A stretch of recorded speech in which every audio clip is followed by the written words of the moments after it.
একদম সহজ উপায়ে চিজ বানিয়ে দেখাবো, আর এই চিজ দিয়ে পিৎজাও বানিয়েছি, এটাও দেখাবো। হ্যালো এভরিওয়ান, আসসালামু আলাইকুম। সবাই কেমন আছেন? আশা করছি আল্লাহর রহমতে সবাই ভালো আছেন, সুস্থ আছেন। ভিডিও প্রথমে সবার কাছে একটা লাইক চেয়ে নিচ্ছি, প্লিজ সবাই একটা লাইক দিয়ে ভিডিওটা কন্টিনিউ করবেন। আমিও আগে বাইরে থেকে চিজ কিনে এনে বাচ্চাদেরকে খাওয়াতাম, এখন ঘরে দুধ আনলে আমি চিজ বানিয়ে নেই, এখন আর বাইরে থেকে কিনে আনা লাগে না। চিজ বাচ্চাদের পছন্দের একটা খাবার, যে কোনো নাস্তা আইটেমের সাথে চিজ দিলে বাচ্চারা বেশ পছন্দ করে।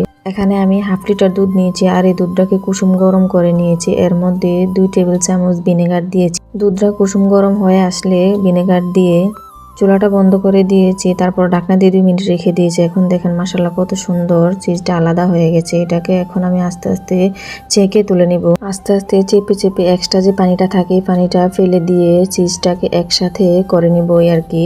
তো এভাবে করে নিয়ে রেক্সিতে যে এক্সট্রা পানিটা ছিল এটার মধ্যে একটু লবণ দিয়ে আবার আমি 2 মিনিটের মতো ঢাকনা দিয়ে রেখে দিব। চিজ তৈরির প্রথম টিপস হচ্ছে দুধটাকে বেশি গরম করা যাবে না। দুধ বেশি গরম হয়ে গেলে এটা কিন্তু আর চিজ হবে না, ছানা হয়ে যাবে। এটাকে আপনি অবশ্যই ফলো করতে হবে। দুধটা কুসুম গরম হলেই হচ্ছে এখানে ভিনেগার দিতে হবে, মানে 7-8 সেকেন্ড একটা আঙ্গুল ডুবিয়ে রাখার মতো এমন হলেই হবে।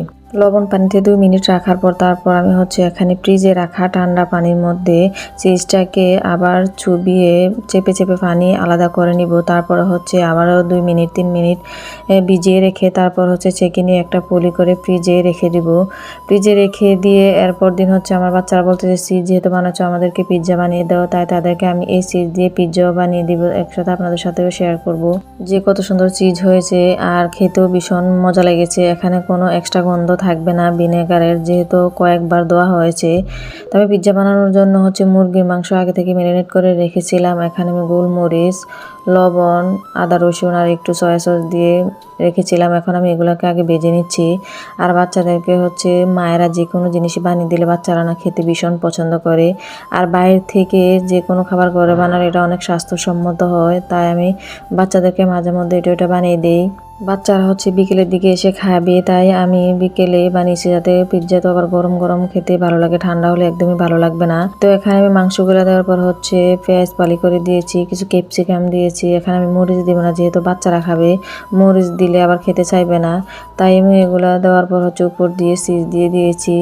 এই তো আমার পিৎজা রেডি। তো কেমন হয়েছে আপনারা জানাতে ভুলবেন না। আজকে এ পর্যন্তই। আপনারা আপনাদের বাচ্চাদেরকে এভাবে খাওয়াতে পারেন। সবাই ভালো থাকবেন। আল্লাহ হাফেজ। আসসালামু আলাইকুম।